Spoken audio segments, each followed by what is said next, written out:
Well, you guys can grab a seat.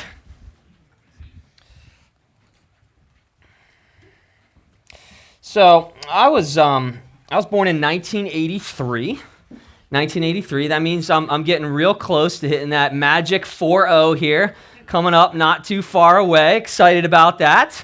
But I'll tell you what, I came of age in a time when there was like a major kind of communication shift going on. I don't know how old you are in the room today or what your memories about your childhood were like, but when I was a kid, I actually grew up in this time when, in order to make a phone call, you actually had to know someone's number, right? Like now we have cell phones and, right, like I don't even know if I could call my own mom without like just going to the phone and like hitting her name on the phone. Like I'm not sure if I could remember her number, right? I remember growing up, as a kid, we had one telephone in our house. It had a cord on it, and it was stationed in our dining room. And so if you wanted to make a phone call, you actually had to go to that room, and then you couldn't go more than like 5 feet away from the phone. They actually had this crazy thing called the telephone book. And it sat right next to the phone, and if you wanted to call like a business or whatever, you actually had to like flip through this thing and look for the number and find it, right? There was no internet. There was no Googling like, oh, how do I find the Chinese restaurant, to call or whatever. None of that was going on, right? There was this fundamental communication shift that happened when the cell phone came along. I'll never forget when I first got my cell phone, and Autumn and I got cell phones around the same time, and I remember text messaging was all of a sudden was like coming out and was a big thing. And I'll never forget saying to Autumn, this is the dumbest thing ever. Why would anyone ever text someone when you could just call them, right? And now I look back on that and I'm like, no, Justin, that wasn't dumb. You're dumb, right? Because it's revolutionized communication. Right? It's changed everything. Growing up, when the phone rang, you answered it. Right? Does anybody remember those days? Like when the phone rang, you ran to the phone, no matter what part of the house you're in, you ran to it and you picked it up. And when you picked it up, you had no idea who was going to be on the other end of that telephone call, right? Now, I get anxious when somebody calls me. Particularly if I do not recognize the number. Anybody else? Right? Like, I don't answer the phone if I don't recognize the number. It makes me anxious. Right? It could be a telemarketer. It could be somebody I don't know. Worse, it could be somebody I do know. Right? We don't answer our telephones anymore. I know some people. I have a buddy who he's the opposite of most people. It doesn't matter who's calling. It doesn't matter if he recognizes the number or not. He wants to answer it, and he's actually kind of hoping it's a telemarketer so that he can just give him the business, right? I'm like, in my mind, I'm like, are you crazy? Do you know? It could be anybody on the other line. It could be a telemarketer. It could be Liam Neeson going, I have a very specific set of skills. I will find you on the other end, right? Like, we don't know. It could be anybody on the other side of that phone. What are people insane? Are they crazy? Right? Truth is, for me, and I think for most people in this day and age, we don't really want to answer the call half the time, do we? Like maybe they want something from me. Maybe they're going to ask me to help them move. Anybody else? Why is it that every time someone calls me out of the blue, it seems like it's because they want me to help them move? I'll tell you why. Because they know I'm a sucker for free pizza. That's why. Right? I kid. I love helping people move. I've helped many people here move. Love it. It's a joy to be able to do that. I kid. But in all seriousness, a lot of times we don't want to answer our phones, do we? Right? Why? Because maybe we're busy. Maybe we got too much going on right now in our lives. Maybe we're worried they're going to ask us to do something that we don't really want to do. And in the same way, I feel like when it comes to our relationship with God, there's a lot of times when God is calling us. He's calling out to us. He's trying to get our attention. And in the exact same way, we will often blow off that call. We will ignore that call at all costs. Why? For the same reasons, right? Maybe we're a little bit too busy right now to answer the call that God is crying out to us with. Maybe right now I don't want to answer. Maybe I just don't want to know what it is that God might actually be asking me to do. And so I ignore that call at all costs. I believe, guys, that when it comes to our Heavenly Father, when it comes to God, He's constantly calling out to us. He's calling out to us to go deeper into relationship with Him. He's calling out to us to have a greater impact on the kingdom around us. He's trying to get our attention, and what breaks my heart is when I look around our world and I see God trying to get the attention of people. And sometimes it's me, sometimes it's people in my congregation, in my church family, and sometimes it's just a world, a lost and broken world. He's trying to get their attention, and we're ignoring Him. We're not answering the call. And what saddens me, what breaks my heart about that is that we miss out. So many of us are missing out on the adventure of a lifetime because we don't want to answer that call, because there's some fear. If we really are honest with ourselves, there's some fear when it comes to the call of God. Because He might ask me to do something. He might ask me to give something up that I don't want to give up. He might ask me to do something that I don't really want to do. And yet, here's what I have found in my life. I can only speak for myself personally. That every time I have ever answered the call of God, it has been a good call. There's never been one time in my life where I answered God's call, where I went where He asked me to go, and I looked back on that and thought, that was a terrible decision. Well, it's not always easy, but it's always a good call. And so I want to look at a guy today by the name of Moses. We've been in a series now for the last couple of weeks that we're calling Bedtime Stories. We're looking at all of these Old Testament stories. We've been diving into the Old Testament for a couple of weeks now and just trying to look at what God has to teach us through those old stories. See, they're not just old stories. They're not just old fables. They have so much to teach us. And most importantly, and we've been talking about this now for weeks, every single part of the Old Testament, it is pointing to the new. It is pointing ultimately to Jesus Christ. And so unless we understand the old, we'll never understand the new. And so I want to look at Moses today. We've looked at a lot of different guys leading up to this point, and I want to look at God's calling on Moses' life. And I believe it has so much to teach us about how He might be calling us today. And so we're going to be in the book of Exodus today. We're moving out of Genesis. We're going to pick up where we left off last week. If you have been tracking with us in this series, last week we looked at a guy by the name of Joseph. Joseph has this incredible story, has this incredible experience where he's thrown in prison and then he rises to be the second most powerful man in all of Egypt. He eventually ends up bringing his entire family to live with him in this land of Egypt. And that's kind of where we left off last week. What happens next is several hundred years go by before we get to Moses. And over that several hundred, 300-400 years, the Israelite people, they grow, right? Remember, God promised Abraham that He would bless his family, that He would turn his family into a nation that numbered the stars. And they did, let me tell you. For the next 400 years, they multiplied and multiplied until they were over 2 million people by the time of Moses. Now, Exodus begins by talking about how Joseph, after he died, generations passed, and all of a sudden a Pharaoh came along who did not remember Joseph, didn't remember all the great things that he did, how he had helped Egypt. And that Pharaoh looked around and he saw all of the Egyptian people, or all of the, Israelite people, and how many of them there were. And he started to get a little bit afraid. Like these people are starting to multiply to the point where they might outnumber us. What if they decide to have a coup and overthrow us? We need to enslave these people. We need to put them in bondage, put them to work for us. Let's use all of these people to help us build our pyramids and our structures and all of that. And so that's exactly what they did. He put them in bondage. He tried to make it so that they actually could not multiply anymore. What's interesting is that in Scripture, in the beginning of Exodus, it actually says that the more they were oppressed, the more they were persecuted, the more they multiplied. Sounds like True North Church to me.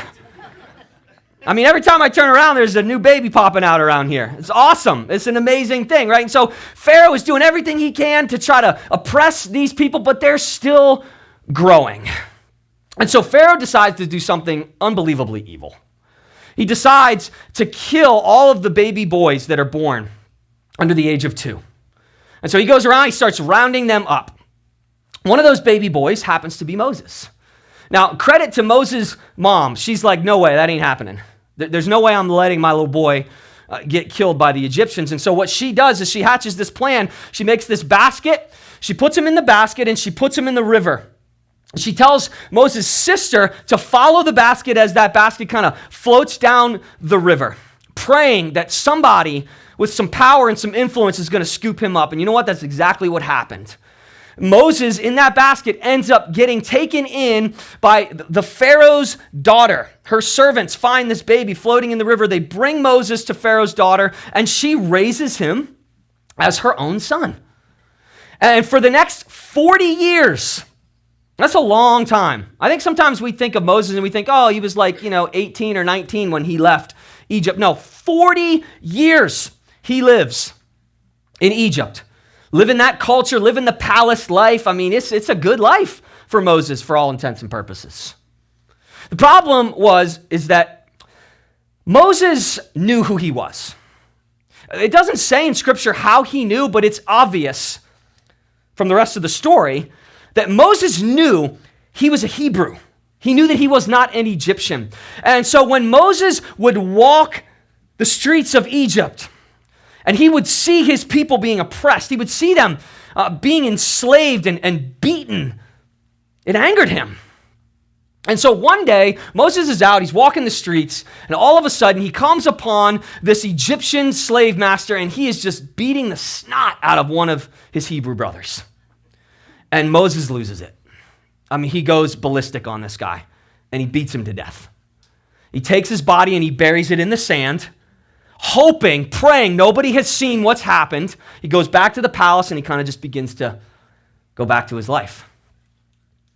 Well, very shortly after that, he's out walking the streets again. And he calls out one of these Egyptian slave drivers. He says, stop beating that guy. And the guy looks at him and he says, what are you going to do? You going to murder me too like you murdered that other guy? And at this moment, Moses freaks out. I mean, he's just like, if somebody else finds out about this, I am dead. And so at 40 years old, he flees Egypt. He runs for his life. He runs to this place called Midian. He ends up connecting with the family there. He ends up marrying the daughter of a priest named Jethro. He settles down, becomes a shepherd. He actually goes to work for his father-in-law. And he begins to just live out his life in pretty much utter obscurity. And in fact, I would argue it's probably what he wanted. I don't want to be known. I don't want to be seen. I just want to be in the middle of nowhere, out in the wilderness, in this Midian. I'm going to get married. I'm going to have kids. I'm going to be a shepherd. And I'm going to die. I don't want to ruffle any more feathers. And then one day, Moses is out tending his father-in-law's sheep. And out of nowhere, he hears this call. Moses, Moses. Now, when you hear someone call your name twice, you know, right? You better perk up. Parents, call your kid's name twice, like you mean business, right? And so Moses perks up. He says, here I am, right? He doesn't know who's calling his name. All of a sudden, though, he looks up, and what does he see? This bush that's on fire, and this voice is coming from that bush. It's this voice that just causes him to have fear and trembling in him, right? And all of a sudden, this voice begins to cry out, Moses, I am the God of Abraham, the God of Isaac, the God of Jacob. This is holy ground. Take off your sandals right now, man. And at that point, Moses realizes, okay, I'm not hallucinating here. This isn't just some burning bush and a voice coming from it. This is God.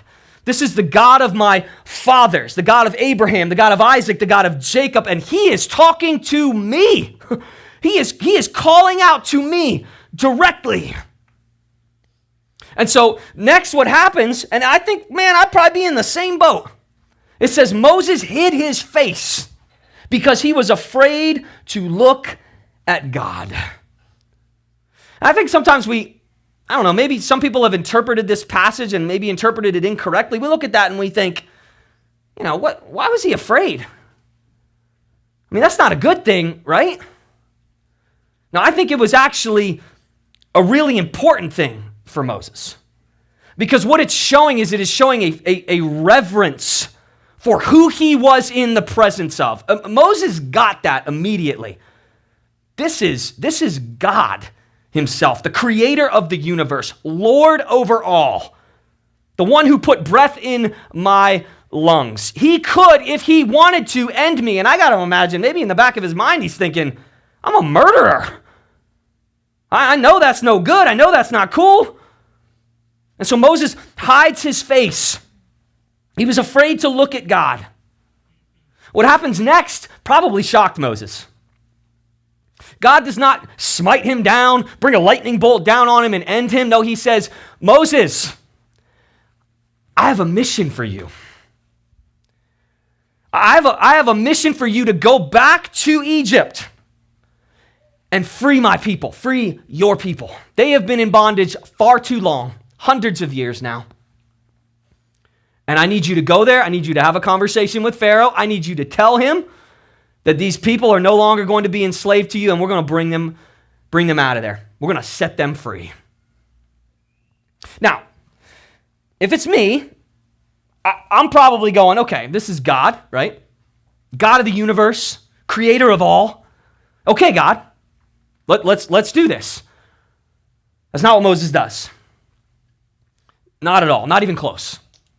This kicks off this subsequent kind of back and forth between Moses and God, this kind of bargaining back and forth as Moses tries his best to just get out of this situation.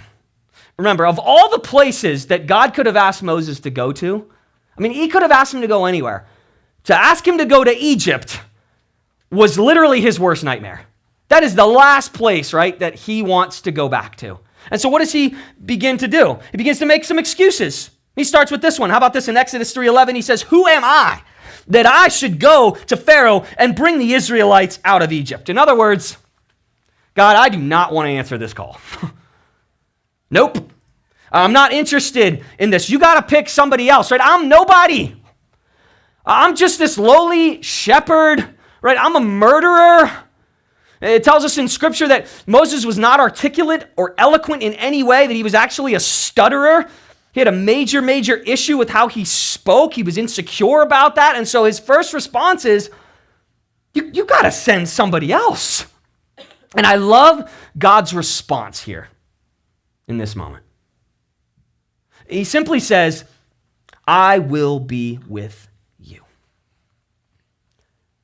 I will be with you. You want to talk about comforting words. I will be with you. And at that, I mean, you'd think right there, okay, God is going to go with me. He's going to be right there, right next to me the entire time. That should have quelled all of his insecurities, all of his fears, all of his anxieties about having to do this thing, to go on this mission, should have ended it. But again, that's not what happens. He asks another question. He begins again to make another series of excuses. He says, what if they ask, who sent me? Who sent me? Who is this God of yours, in other words? And again, I love how God responds here. And honestly, this may be one of, if not the most important statements in all of the Old Testament. And it's absolutely the most important statement in this story and in the life of Moses. This is what he said. I am who I am. Who should I say sent me? God says, you tell them, I am who I am. Mic drop. I am who I am. I am the God of the universe. I'm the one who spoke the world into existence. I have no beginning and no end. I have always been and I will always be. I am all powerful, all knowing. I am who I am. You tell them that. And this would have been just a complete contrast to every other God, little g, that existed in that time.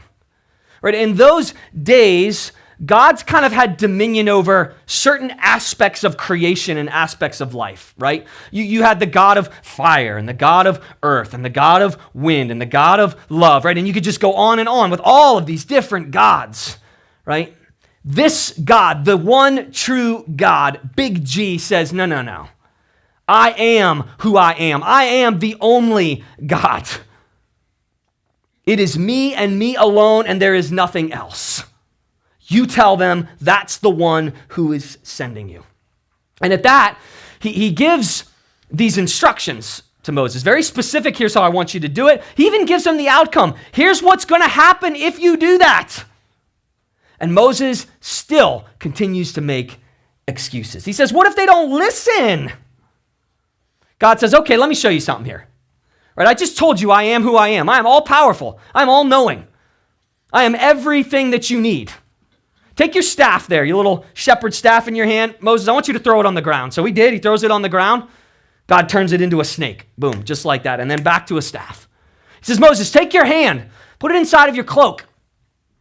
Now pull it back out. He puts his hand in. He pulls it back out. It's got leprosy all over it, right? He says, now put it back in. He puts it back in, pulls it back out. Gone. Just incredible, miraculous things God is showing him. He's proving to him in that moment, I am who I am. Moses goes on, he says, but I'm not an eloquent speaker.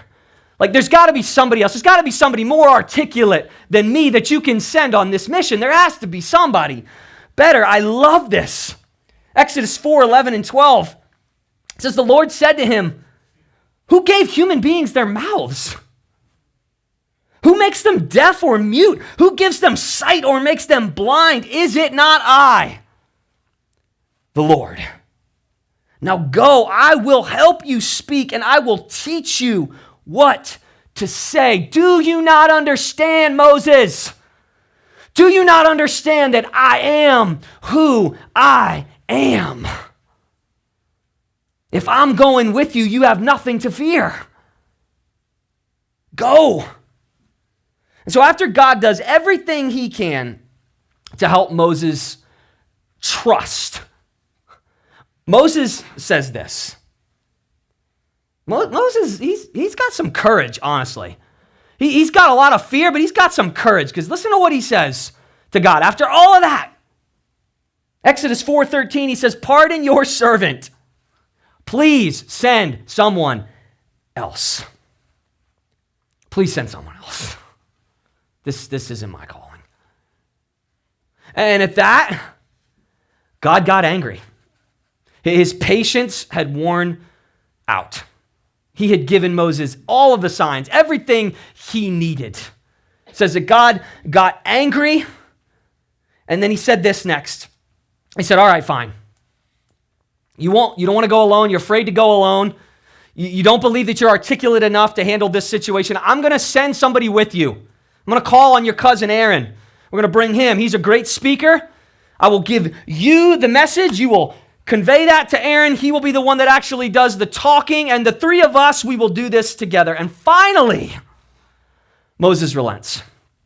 Finally, Moses gives in, and we know, many of us know the rest of the story. I'll give you the Cliff Notes version of what happens from this point forward. Moses answers the call. He and Aaron and God, they march into Egypt. They tell Pharaoh, let my people go. Pharaoh doesn't do it, right? His heart is hardened. God sends all these plagues, 10 different plagues. Finally, Pharaoh lets them go. He releases them, right? The Israelites march out into the desert only to have Pharaoh and his army chase them through the desert to the Red Sea, right? Then all of a sudden, God does this incredible miracle through Moses, right? He parts the Red Sea, one of the most famous and miraculous things that we see in the Old Testament. The Israelites go through, water comes crashing down, right? They're saved from the Egyptians, never to have to deal with them again. Later, Moses would receive the 10 commandments. He would stand face to face with God and receive the law. Right? He would go on to be one of the greatest leaders the world has ever seen. And ultimately, he would be the central human figure in all of the Old Testament. I mean, he is the guy that when Jesus came, 1,500 years later, They were still talking about Moses. They were still talking about the things that he did. Why? Because he simply answered the call. Because in spite of all his fears, in spite of all his anxieties, he chose to answer the call. And I think there's so much that we can learn from Moses and his life and what transpired here. But I think the biggest lesson and the thing that I want to communicate and convey today, the thing that I want us so badly to take away from this, and I encourage you to write this down because this is the message today. We'll never answer the call until we know and trust the one who's calling. We won't. We'll never answer the call of God until we know him and we trust him. And that's the battle that Moses was going through there as he had that back and forth. I don't know if I can trust or not. And yet what did God do? He proved himself over and over and over again. And in the same way, I think for us, in 2021, I absolutely believe that God is calling us. He's calling out to us. He's calling us to a great adventure. Think about the adventure that Moses got to go on. Man, it wasn't easy. It was difficult. But look at all that God did in and through him because he was willing to answer. And so I want to lay out a couple of things here. Okay, yes, we know we need to trust. We need to know God. We need to understand the one who's calling. Well, above all, until we know and trust that he is the great I am, we'll never answer the call. We have to know and trust that he is the great I am. I cannot overstate the significance of that statement enough. I am who I am. Unlike all of the false gods of the time, he was in true, complete control of everything. I mean, remember, he's the God who literally spoke the world into existence with words. All powerful, all knowing. He reigns over all. He is holy and he is worthy.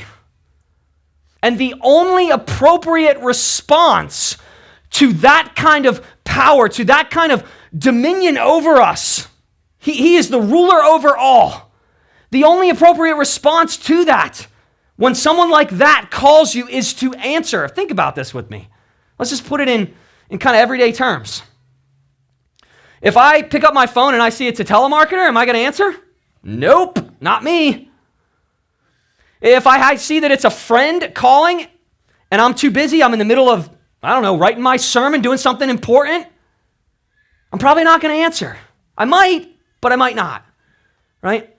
If I see that it's my wife calling, it's the middle of the day, and she's normally at work and I don't normally get phone calls from her at that time, and I see that she's calling, I don't care what I'm doing, I'm picking up the phone, right? I'm going to pick up the phone.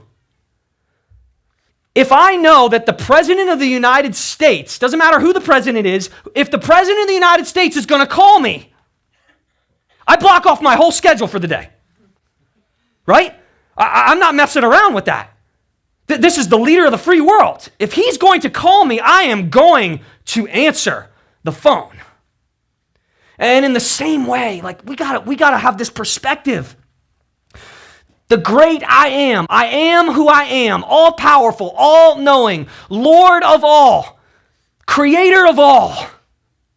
When he calls, we should answer. And it doesn't matter what he's calling about. We answer.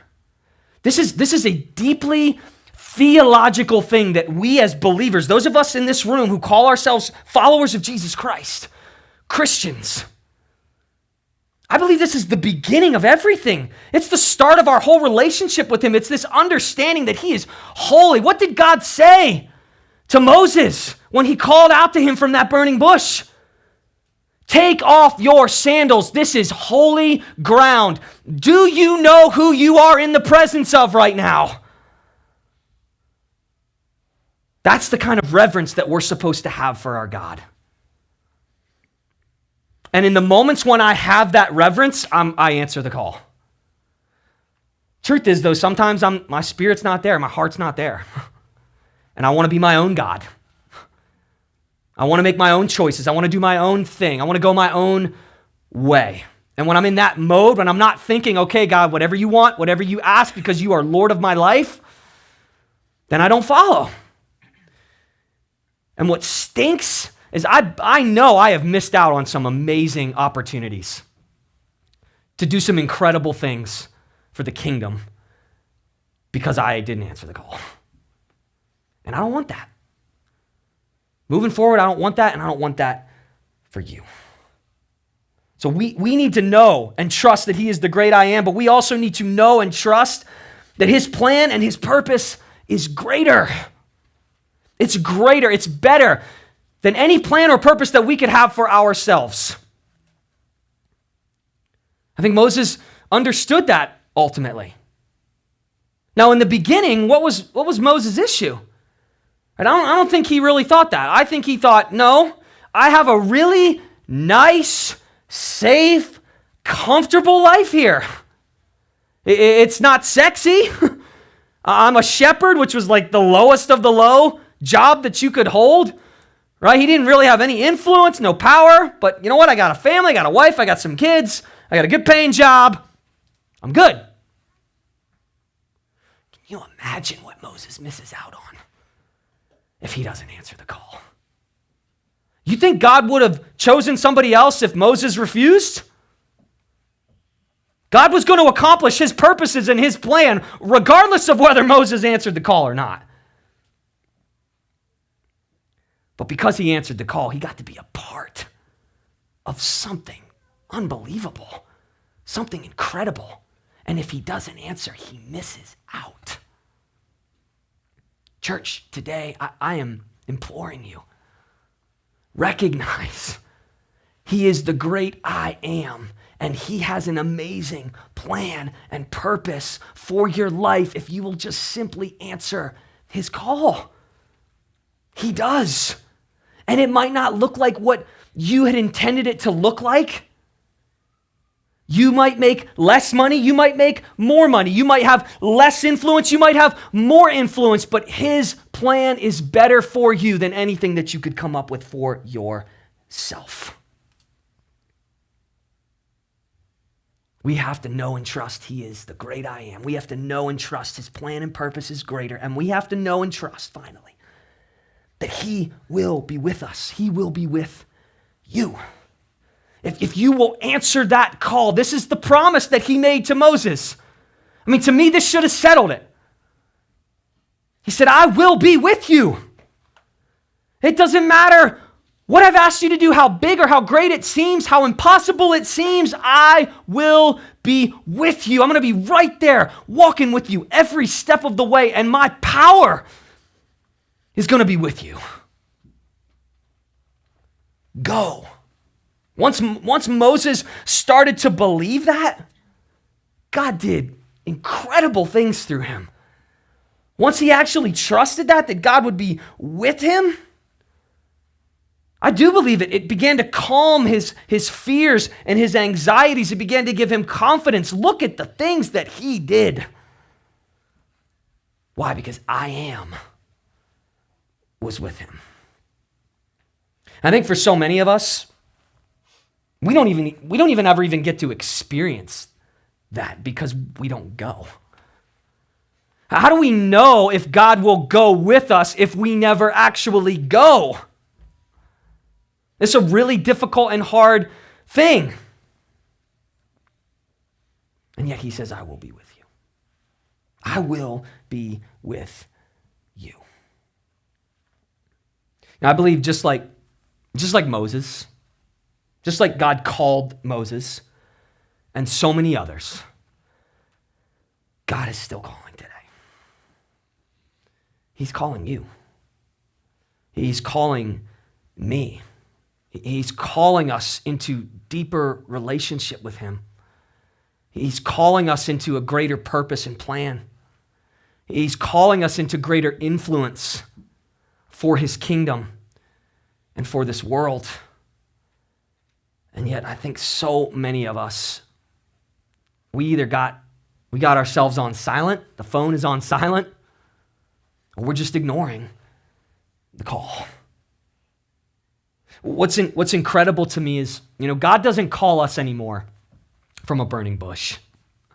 That'd be cool, wouldn't it? But honestly, what he calls us through and calls us from now is so much greater. He calls us through Jesus Christ. He calls us through Jesus. See, 1,500 years after Moses walked the earth, God came to earth. The great I Am came to earth in the form of a man. He came to walk with us, to be with us, literally, physically, to be with us. The great I Am did. He came to be with us. He began calling us, didn't he? And who did he call? He didn't call the most talented. He didn't call the people who had it all together. He didn't call the people who had the highest status. He called a bunch of fishermen and tax collectors. He called sinners to himself. He called them to come, he said, and follow me. Come and follow me. I am the great I Am, here in the flesh. And if you will follow me, I'll take you on the adventure of a lifetime. I will show you things that you can't even imagine. I will do things in your life that you couldn't possibly have perceived. I love the symbolism here. Jesus would often say of himself, I am something. That was a direct call out to his deity. Or what did he say? He said, I am the light of the world. I am the bread of life. I am the good shepherd. I am the way, the truth, and the life. I am all that you need. I will all that you will ever need. I am your salvation. I am your joy. I am your hope. I am your peace. This is who Jesus came to be, to lead us into deeper intimacy and relationship with him. And yet, like Moses, I think we use every excuse in the book to ignore him sometimes. Don't we? And we say things like, I am not enough. I am a failure. I am not worthy. I am too busy. I am not going to follow you. We make excuses, just like Moses did. And we fall into this trap of defining ourselves by who I am. By defining ourselves by my gifts, right? By your gifts. Meanwhile, there's this God who is calling out to us. He's crying out to us. And he's saying it's not about who you are. It's about who I am. It's not about who you are. In fact, you're right. You are not enough. In some ways, you are a failure. We are. But he says, in me, I will make you enough. I will put my spirit inside of you, and I will do something in you. I will do something incredible in you if you will follow me. I love this. I love this statement. I've been thinking about it, reflecting on it all week long. He is the great I Am. That is good news today. He says, I am who I am. I am and always will be. I am the one who put breath in your lungs. I am the one who created the universe. I am all powerful. I am all knowing. I am all that you need. I am your salvation. I am your hope. I am your future. I am with you, he says. I am God and you are mine. So go confidently into the calling that I have placed on your life. When you understand that you are being called by the great I am, you answer with confidence.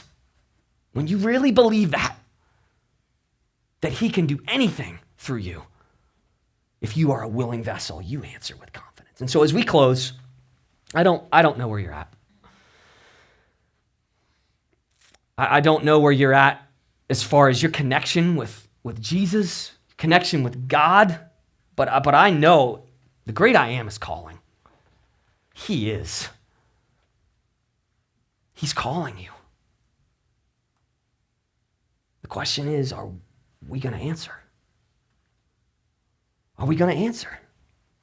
First and foremost, I believe he's calling us into salvation. He's calling us. Jesus Christ, the great I am, is calling us to put our hope and our faith and our trust in him as Savior.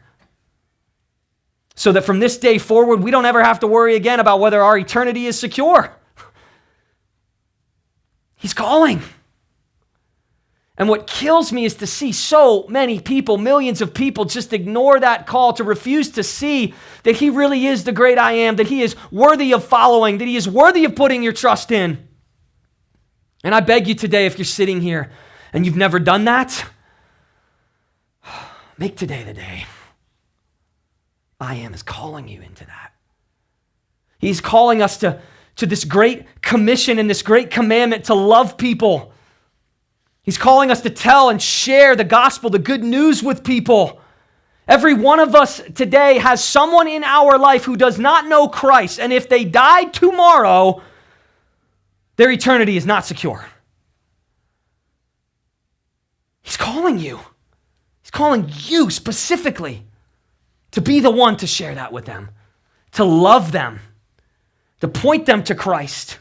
He's calling us to the mission of his church. This is an amazing, beautiful thing that we get to be a part of. Those of us that are part of the church, the mission of Jesus Christ and advancing the gospel in the world, he's calling you to that. You were never meant to sit on the sideline. He's calling you this incredible mission. He's calling us to use and leverage everything that we have, our time, our talent, our treasure, to build his kingdom. He's calling us to be more generous, to be more giving. Are we answering that call or not? He's calling us to make a career change, maybe. Maybe he's been calling you for a while. You know, you're supposed to go here, you're supposed to go there. Or maybe he's calling you to just stay where you are, to stick it out, to fight through whatever it is that you're fighting through. He's calling. Again, the question is, are we listening? Are we listening? And so the way I see it, we have two choices today, church.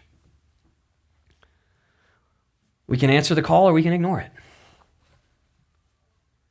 We can answer the call or we can ignore it. We can trust him, we can be obedient to him, or we can ignore it. God has a tremendous calling on your life. He has bigger dreams and plans for you than you could ever have for yourself. And so I'm asking you today, as we wrap this up and as we close,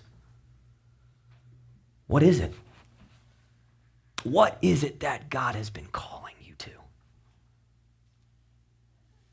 What is it that maybe you've just been ignoring? No, God, that's not for me. That can't be me, right? I'm not articulate enough. I'm not talented enough. I don't have time for that. What is it? What is that thing that you know he's drawing you into? Whatever it is, would you trust him? Would you be obedient to him? Would you begin to just say, okay, I'm going to answer the call. I'm going to start to go. I'm going to follow, and I'm going to believe that you're going to be with me. And I'm going to trust that you're going to do something great with it. I'll give you one personal example and then we'll close this morning. When I was in high school, I really felt like I might be getting called to be a pastor, even at 15 or 16 years old.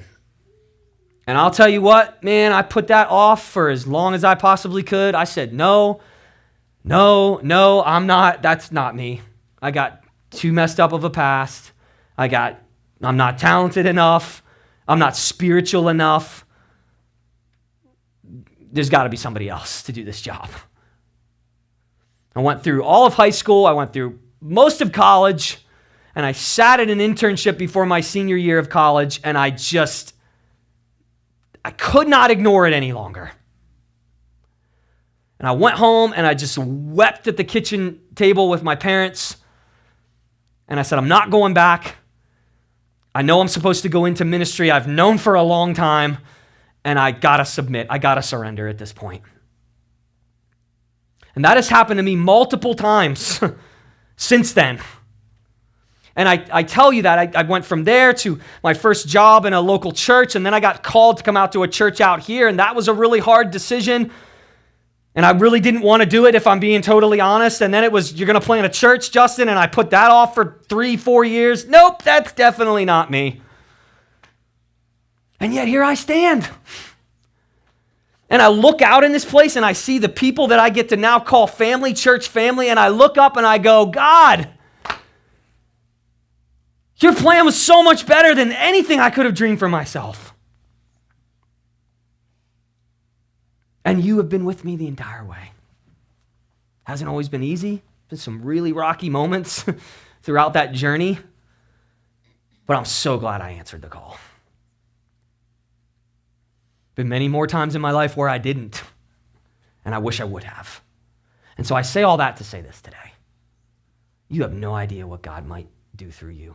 You have no idea the places he might take you if you just be willing to step out in faith and obedience. And that's my prayer for you. Church, that's my prayer, that you would simply answer the call. Whatever it is that he's asking you to do, it's going to be different for every single person in the room, but answer it, follow it, and go on that adventure. Do not miss out. Don't miss out.